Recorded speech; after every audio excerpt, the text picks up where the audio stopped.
Hi, welcome back to our channel.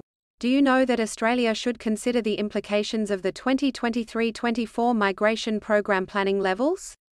The government has announced a reduction of 5,000 places compared to the previous year, setting the program at 190,000 places. It's important to note that the program counts visas granted regardless of whether the individuals are already in Australia. Stay tuned for more information on this issue. And if you find this content helpful, please show your support by liking, sharing, and subscribing to our channel. One significant change in the migration program for 2023-24 is that the new Permanent Resident Pacific Engagement Visa (PEV), which will be administered by the Department of Foreign Affairs and Trade (DFAT) starting from July 1, 2023, will not be included in Australia's permanent migration program. The reason for this exclusion is unclear, but it appears to stem from DFAT's perceived separation and superiority within the public service. This approach contradicts a key recommendation from the Parkinson Review, which suggests centralizing visa policy and design under a single agency to ensure coherence in both policy and administration. Another notable change is that New Zealand citizens, starting from July 1, 2023, will be able to directly access Australian citizenship if they have been living in Australia for 4 years or more. Consequently, they will no longer need to apply for permanent residence visas. This reverts to the situation prior to 2001 when very few New Zealand citizens sought permanent residence visas. In recent years, approximately 8,000 to 10,000 permanent visa places were taken by New Zealand citizens, particularly in the skilled independent category. With these places now available, citizens from other nations can be accommodated, effectively expanding the skill stream of the migration program beyond the 2022-23 level. This table presents the planning levels for the 2023-24 migration program.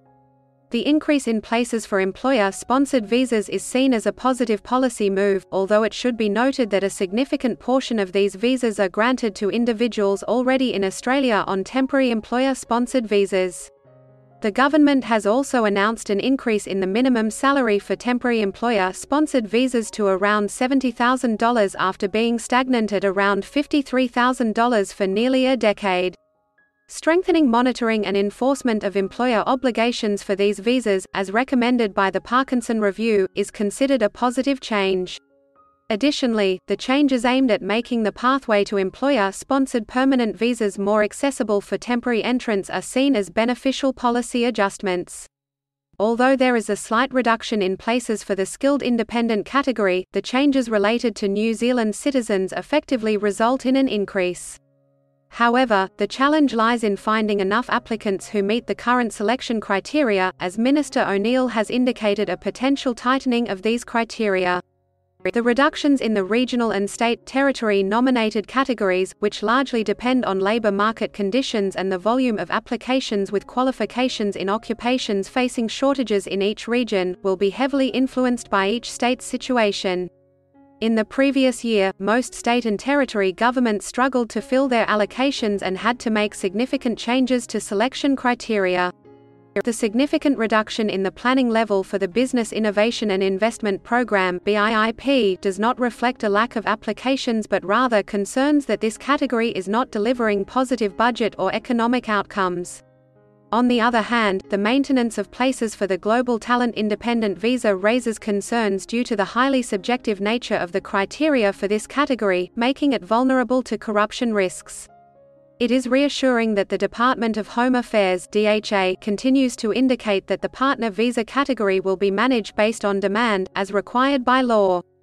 This marks a departure from the previous approach during former Minister Dutton's tenure.